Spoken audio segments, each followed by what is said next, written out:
Welcome to Happy Maths Out. Today we're going to play with eggs. We're going to make Tangram eggs. We are going to talk about the magic egg and the wonderful things we can do with the magic egg. Easter eggs and chicks. So here you see the egg. It's orange and yellow and red and green and blue. And of course, birds hatch out of eggs, don't they? And so we'll show you how to be very creative with the 9 pieces of this puzzle and make many different birds. It can keep you amused for hours, I think, if you like puzzles. So here's how you do it, okay? So now you can see here the 9 pieces of the puzzle, and you can see how the standing bird, his body is made of the orange and yellow pieces, and his wings and tail are made out of the blue pieces, and his head and feet are the larger green pieces, and his crest and the little piece under his tail are the smaller green pieces. And you can see with the pecking bird on the right how the different shaped pieces make up his body. Now that's easy. So you can download if you go to the Aiming High website and you you go to Magic Egg Tangram. Just search for Magic Egg Tangram. You can download the worksheet and you can cut out those pieces. Here are 4 birds that you can make. Now, this isn't so easy because there aren't any white lines in there showing how showing the edges between the different pieces. But these birds hatch out of magic eggs using all 9 pieces. And you can create some of your own birds. You can be really adventurous. No end to the number of different birds you can make from these pieces. Okay. Now, you can use cardboard, and you can perhaps laminate it before cutting out the pieces, and then it'll last. Or alternatively, you can use scrap plastic or wood. Of course, if you use wood, that requires some really skilled craft work, and then to finish it off, some careful sanding and perhaps paint the wood. But it's quite a nice task there to make your own Tangram puzzle some way or other. Why do this activity? Well, it can be just for fun, puzzle for younger learners, helping them to develop their visualization skills. But it also provides a purpose for doing an accurate construction carefully. And we'll show you how to do that a little bit later. And it gives learners practice in measuring and using compasses. Now, learners can be asked to work out lengths and angles in the diagram, which will help them to develop their knowledge and their understanding of geometry, so that they can use and apply the geometry later on. But they don't have to do that, and it can be, I'll repeat that, it can be just for fun. Why not? After all, it's fun. I've been playing with this egg this morning. It's not the first time I've done this activity. I've done it for Facebook Lives as well. It's great fun. I love doing it. I love making the egg. It's so empowering, Tony. You make this egg and you're like, wow, I did this. I made this myself. I love the other Tangram as well when we do that again. I love it, making it myself. Isn't it amazing? Did you say it was an ostrich egg? Yes, but I think we're going to talk about the history of decorating eggs, which goes back 60,000 years, according to the archaeologists. Well, of course, I'm sure long, long ago, when people started to decorate the eggshells, they put a little tiny pinprick in the egg and blew the contents out, so that it didn't get old and smelly and it would be preserved. And of course, the eggshell itself is smooth and it's a beautiful shape, and it's a lovely surface for decorating. And so records have been kept for going back 60,000 years to the ancient Egyptians. And of course, I don't suppose they had ostriches in Egypt at the time. But of course, there were trading routes through Africa, up and down the east coast of Africa, and the ostrich comes from Africa. So I can imagine that something rather special, this huge ostrich egg, got brought up to Egypt at some time or other. And there's an example of a very, very old egg from Mesopotamia, where, interestingly, they were associated with death and rebirth. So you can see how they came to be used much later for Easter, where we celebrate the resurrection of Jesus Christ. And also in Mesopotamia, they were associated with kingship, which is again a link to the beliefs in Christianity. Now, the customs and the crafts, as I said, were spread by merchants traveling along the trade routes. So possibly it was almost a worldwide custom, certainly taken around the world. Now, these decorated ostrich eggs and representation of ostrich eggs in gold and silver were commonly placed in graves of ancient Sumerians and Egyptians as early as 5,000 years ago, and maybe longer. So I think that's fascinating, isn't it? Now, yes. In Jewish tradition, a white egg is part of the Passover Seder plate. And maybe we've got some Jewish friends watching, and they will know all about it. And perhaps somebody will give us some information in the chat line. But these traditions may have influenced early Christian and Islamic cultures. They almost certainly did. The Christian custom of Easter eggs started among the early Christians in Mesopotamia. They used the egg that was significant in Judaism, which was white, but they stained it with red coloring in memory of the blood of Christ shed at the crucifixion. And there you see a red-colored Easter egg with a Christian cross from the Greek Orthodox monastery at St. Cosmos Stylos. And so now you see a basket of very colourful eggs here. And the Christian church officially adopted eggs as a symbol of the resurrection of Jesus. The custom of regarding eggs as a symbol of the resurrection of Jesus in the rites of the Catholic Church is described in the book, which is entitled The Roman Ritual. It means, Roman practices in their worship and their services. And it was published in 1610, but it was certainly based on texts of a much older date than that. And at Easter, there were blessings of food, because, of course, Easter comes at the end of the Lenten season of fasting and abstinence. And so at Easter, they were blessings for eggs, along with other produce and lamb, of course, and bread also held great significance. So eggs and lamb and bread were considered to be the symbols of the resurrection. And now, wow, look at these. Aren't they just amazing?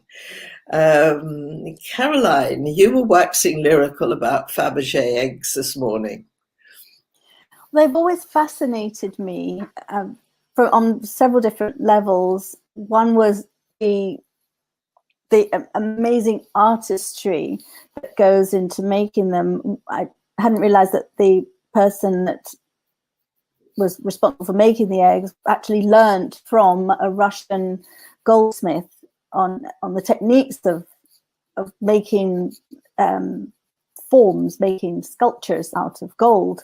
And he came up with this amazing idea of making these eggs. And these eggs are some of the most expensive things in the whole world. A Faberge egg, one of the original ones, are absolutely ridiculous money. But I just say every single one's different. He made one of the Moscow of the Kremlin with an egg as the dome.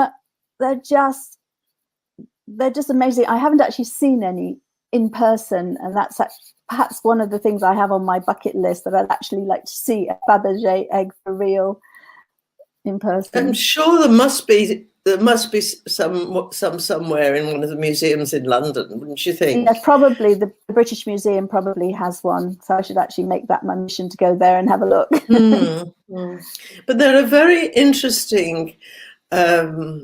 We did a little bit of searching around for more information this morning, and they're a little bit, they're very much rather a rise from the French and the Russian cultures.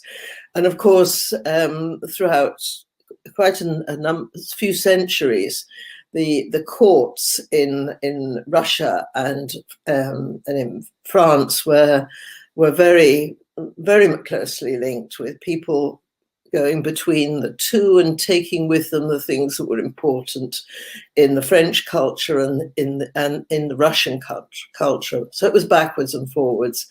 And the Faberge family can be traced back to the 17th century, France perhaps further back than that. They changed their name several times. There were several versions of Favet with a V in it, as well as Faberge.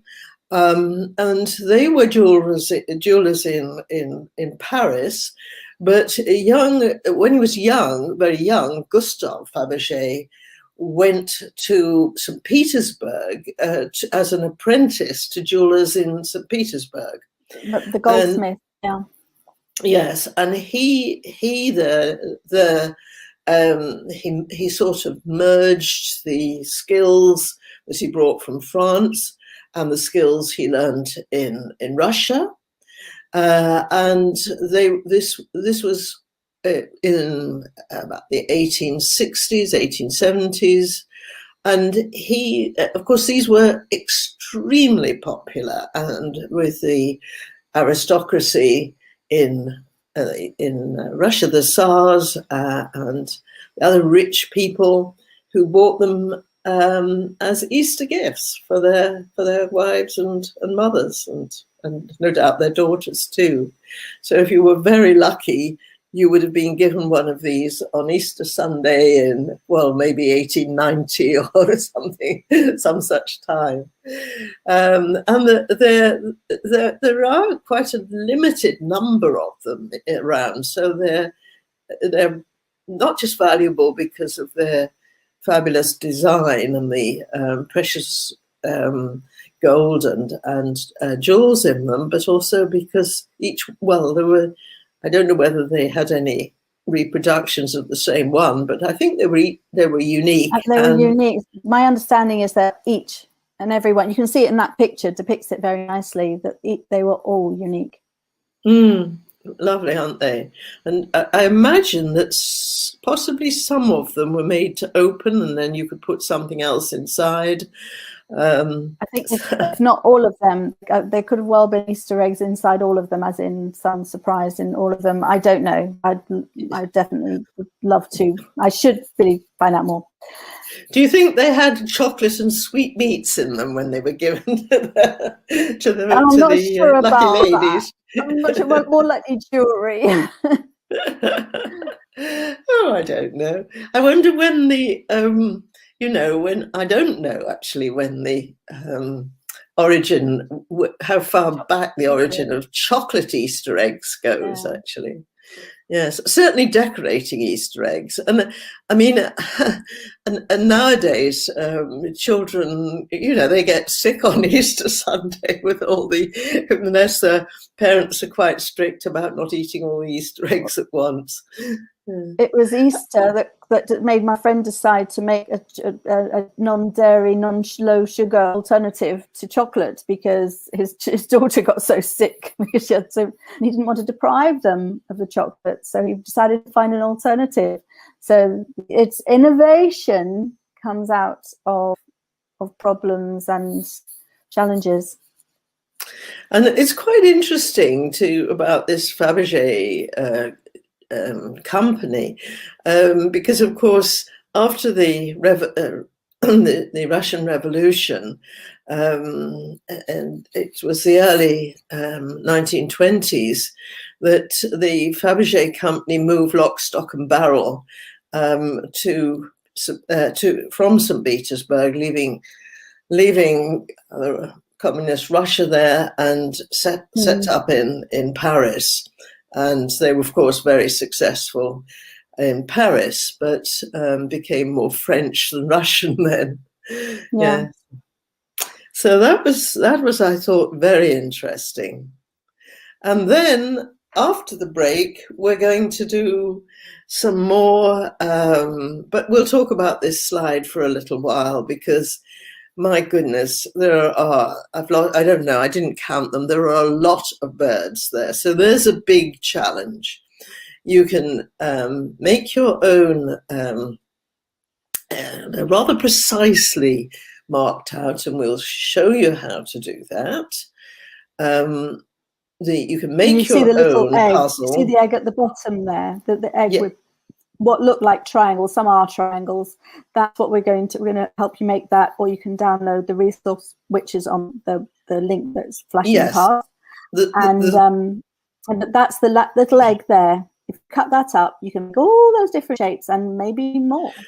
There's a picture of one that you can cut out, and if you've got the luxury of a printer and a piece of card, you're all set to make this. Well, I'm going to make mine with my compass. We'll show everybody. You're going to show people how to do that, aren't you, Caroline? Yeah. And yes, and there's all sorts of birds. Some of them have got quite long necks. Some of them have got little tiny beaks, and others have got great big beaks. Some of them seem to be preening themselves. Some of them have their wings up. One or two of them have their wings up. I mean, they're many, many different birds. And so something about these rounded shapes that have got pointy bits that lend themselves to making bird silhouettes. I mean, I'm pretty sure there aren't real birds that look like that, but it's curious, isn't it? Well, they all look like birds. Similar, but some of them do look quite similar to real birds. I'm sure they, yes, if you knew about enough, if you went through a bird book and you looked at all those little black silhouettes there, you'd probably find that there were, in fact, birds of most of those sort of shapes with most of those outlines. And of course, I'm sure people can create their own that they don't actually see there. So, you can have fun with this puzzle. If you look at the diagram, you'll see it looks more complicated than it really is, because all of the edge of the egg is just made of arcs of circles. That's why Caroline has got her compasses ready. And there are 8 steps to drawing the egg. And we have chosen a scale which we'll give you here, which means the radius of the biggest circle you can see is 60 millimeters or 6 centimeters, so that it's nice and large, will certainly fit on an A4 page and print on an A4 page. And you will be able to do this. Sometimes you make a start and get a bit muddled and have to make a fresh start, but I'm sure you can do this if you've got some compasses in the house. Now, And let me see. Yes, this is me earlier on. I've got a couple of bits of paper that haven't. I don't know if you can see it or not. Anyway, it's yes for sure. Use scrap paper because you might use more than one. Well, then what you see is there's a semicircle or half a circle at the bottom with diameter AB. And we'll go through this again because Caroline's going to demonstrate it. But everybody, I'm sure, can see there's a semicircle at the lower part with a circle sitting on it. We'll come back to why that smaller circle is sitting there in a minute. And then there's what you have there is some lines. They're quite important because those dark lines are where you're going to cut out the pieces. And there's one line across from A to B, and there's another line that goes up from J, vertically up or perpendicular to AB through what's marked as H, which is where the top of the circle cuts it, and it goes on a bit higher, and you'll find out how far by doing the construction. So the bottom rounded edge of the egg is a semicircle, and then the next lines you draw are from A through H and going on a bit further, and from B through H and going on a bit further. You don't know where C and D are yet, but you'll soon find out. And then the next thing to do is to put your compasses at A and draw an arc that is the length of the diameter AB and just goes up to cut the line AH. And there you'll see there's a sector ABD, and that's going to be important. So BD is going up the side of the egg, providing you with that rounded shape there.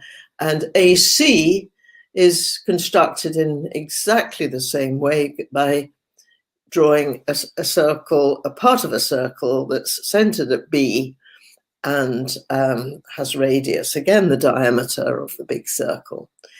Now, you're almost done. You can see that all that remains to be done is to get this flattened top of your egg and the two little green pieces at the top.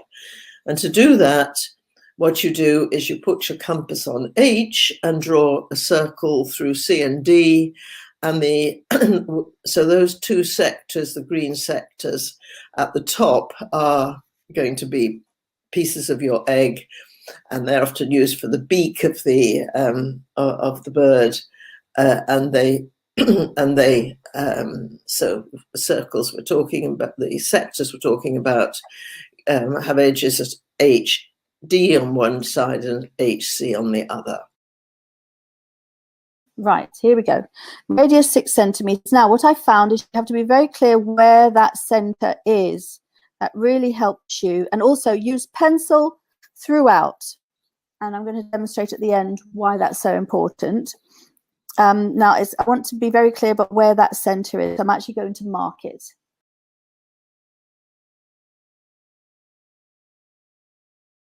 If you can use a piece of string, by the way, you can attach, you can put even the compass or a pencil in the middle and use a piece of string to draw it really nicely. I'm just using free hand. But Caroline, you can also use, as well, a piece of string is probably the best thing, but you can also use a paper clip as a compass. Now, Caroline, would you like to draw the vertical line up now? I don't know where the 90 degrees is unless I use my set square. Oh, absolutely. So go up and, so and that's go down. Why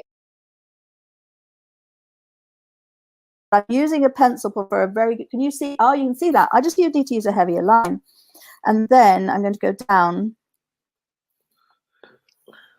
Now you've got to go up higher than the circle, Caroline, and Yeah. quite a lot higher. And it doesn't matter how much higher, because you're going to cut off the piece that it's not going to be in the egg. So go quite a lot higher. I'm using my set square to make these 90-degree angles, and now I'm going to use my proper ruler, my long ruler, to extend the line. I'm going to make it nice and heavy so that you can see it. Although, when I was doing it earlier, I made it light so that it's easier to rub out afterwards. Okay, next. Well, mind you, this one. Now the next thing is to just to mark the top point on the circle, which is H, Caroline. That's where the circle cuts that vertical line you've just done. H, that is, yes, it's labeled H on the diagram. Can you put a dot there, Caroline, so we can see it? Right. Now, from A, draw a line from A through H and making it a bit longer. I don't have A yet, so I've got to mark A, B, and B, J, and H. Right. Now draw lines through A and H and make it go a bit longer. Now I'm going to do this with a proper heavy pen because this line is going to be used fully. So I'm going to use my heavy pen for this one so you can see it. Because the excess is going to be and go through B and H as well.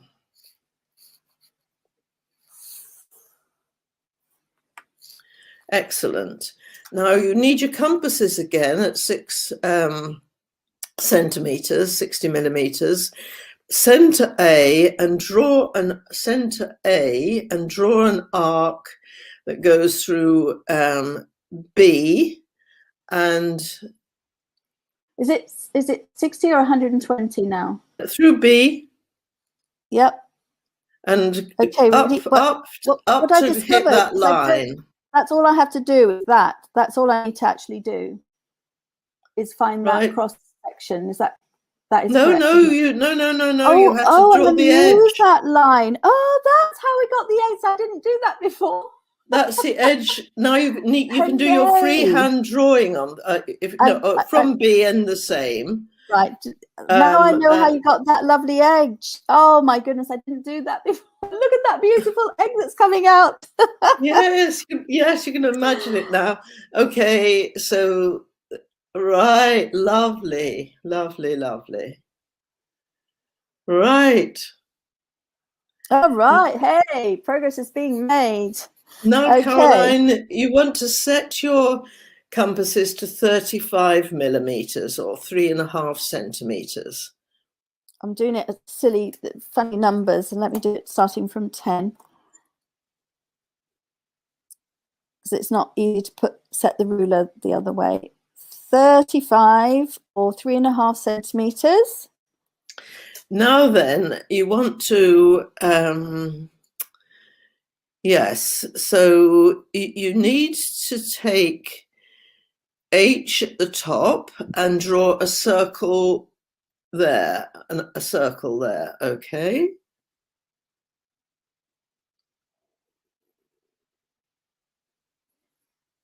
A whole circle. Do I need the whole circle? Actually, you don't. You just need that top edge that's the flatter top of the egg. That's all you need. I'm ahead of myself here. No, it's not there. What you have to do now is to put your pencil on J and your sharp point 3.5 centimeters up, and then draw that circle which is tangent to the bigger circle at J. You draw it lightly because you only want those 2 points there, which are marked F and G on the. And what I can do as well is mark that point like that. Well, you don't. Yes, you need that point. You need the point E as well, which is 3.5. No, it's not. It's this one. Sorry, it's 3.5 from there. It's not that one. It's this lower one. That's the one I want. So I'm going to. I did that. Yeah, this is the one I want. It's JE is 3.5 centimeters. JE is Are 3.5 you centimeters. absolutely certain about that's not what I'm I did on the other one? absolutely certain. Oh dear, dear, dear, dear, dear. JE. So okay, so E that's is the center of so that this I did circle. this wrong then. So this is not an equal. Those aren't equilateral triangles. That's too big. JE, E is the center of that circle. E, EF, EG, and So it's here. EJ. It's this one here. Yes. Okay. Okay. Right.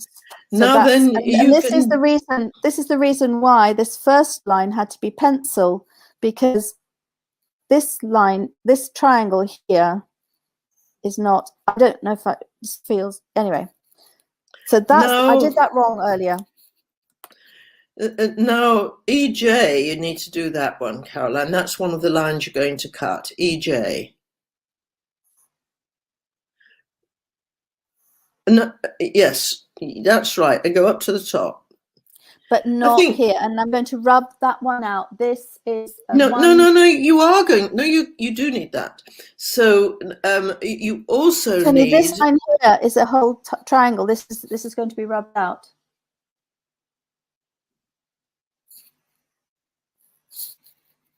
Yes, it is. You're right. Okay. So what else do I need? You finished. I finished. I have finished. And here's one I made earlier. That is wrong. And look how bad that freehand is. And doing those much bigger circles made a much better job of it. Let's just quickly recap on that so you're happy about what you do. You draw the semicircle, which goes from A to B, and AB is the diameter. Then you extend the line from A. You draw up the vertical line, and you draw the lines AHD and BHC. But you haven't found those points C and D, so you actually go through those points. And then you draw the circle center A, or it's just an arc actually, not the whole circle, although it doesn't matter if you draw the circle. And its radius 120 millimeters, and that finds D and the edge BD, which is the side of the egg. And similarly, you've got AC, which is the other side of the egg. And then you draw the arc CD at the top as part of the circle, center H, radius 35 millimeters. And then mark E so that JE is 35 millimeters, and draw the circle center E to find the points F and G, so you can get the smaller triangle FEG there. And finally, you cut out the 9 pieces in the colored diagram, which makes 4 green pieces when you cut up the middle. You've got 1 red triangle, as Caroline pointed out. You've got the 2 blue pieces on the side, which, as we see them in the picture, look more or less like wings. And you've got the yellow and orange pieces, which are the same shape as each other. So what should we make? I'm going to leave that there, and I'm going to put a foot here. I'm looking at the front page of the resource. So now I'm going to put a tail here. Whoa, other way around though. So maybe we'll put this one here, like so. Caroline, can you put your camera a little bit higher or further away so we can see the whole thing? Okay. Caroline's making a bird. I think you're making your own creation, aren't you, Caroline? No, I'm actually making one that I'm looking at. Oh, right. Okay. I don't know if I'm doing it the best way, but oh yes, I see how that works. But it's interesting because I have to turn that around, so the colors are actually the other way around. I think if I do that, I don't know where this goes. I'm not using this bit. Yeah, that's not going in. Of course, Um, those blue pieces are not symmetrical. So if you turn them over, yes, I mean, you could have two yes. Okay, you could have two like that. I don't know whether yeah. any of the birds, but that gives you a little bit more variety, doesn't it? Oh, look, I'm going to make, I know, I'm going to make a bird, one of the crested bird. And there's the beak, and it's going to go a bit like that. And I don't know what I'm going to do with these. It's got a very, very peculiar neck. I don't think It needs a bit more body. Its head is floating in the air at the moment. it's Oh, neck. that's a very convincing neck. I like that. Okay, well, there you go. I've got a maybe piece missing though. I can put that there. There you go. I can put that there. No, Oh, there you go. I've used them all. Oh, wow. Okay. Well, he's got a big head. And also, that's a curve there. So it's not a flat surface against a flat surface. So I wonder if I can actually maybe do that and put the beak. Oh, what about if I put the beak like that? How about that? I like yeah. Oh, Caroline, oh, now I've got he's matching. very handsome. That's quite a convincing bird, Caroline. Very handsome indeed. Better, well done. Better. I'm happier with that. Maybe actually put that up a little bit like that to give it a bit of flair. Well, excellent, Caroline. Okay, well, happy Easter, everybody. See you next week for the next episode of Happy Maths Hour. Thank you for joining us. Bye-bye, everyone. For greater understanding and enjoyment of mathematics, the Maths Toys YouTube channel is brought to you by AIMSEC and the Aiming High website. In the description, you will find a link to our home learning guide for ages 4 to 18 and a teacher resource pack. If you find this video useful, there is a GoFundMe link in the description to donate to and support AIMSEC. The money goes to bursaries for professional development for teachers in disadvantaged communities around the world. Subscribe, comment and ding the notification bell to make sure you don't miss our latest activities.